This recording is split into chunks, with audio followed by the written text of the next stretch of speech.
Nu, arī Casvainē ir sācies galvu reibinošais mairozītes ziedēšanas laiks. Žēl, ka es jums nevaru nodot to aromātu, kāds šeit uzjundīja pie katras vēja plūsmas. Protams, šis ziedēšanas laiks ir ļoti īss. Atkarīgs parasti tas ir no laikapstākļiem. Ja ir ļoti karsts, tad burtiski dažās dienās mairozīte nozied. Bet šogad tik karsts nav, un vismaz nedēļu mairozīte priecēs mūs.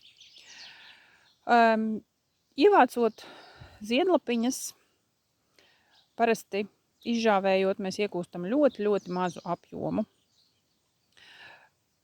Pievienot varam maisījumos, kas ir kopējie organismu stiprinošie maisījumi, arī pretiekaisuma efekts, bet mans ieteikums, piemēram, lai ilgāk vēl saglabātu šo te aromātu, ir pagatavot macerātu.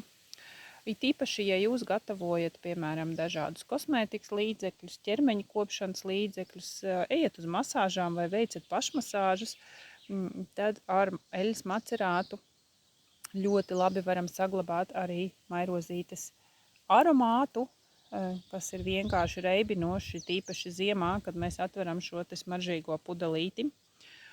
Lai gan esmu kādreiz arī atradusi paciņu ar izžāvētiem mairozīšu ziediņiem, un pēc 2 gadiem, joprojām iebāžot galvu maisiņā, ir šis te reibinošais aromāts, kurš ir pateicoties šīm te stiprajām metriskajām eļļām.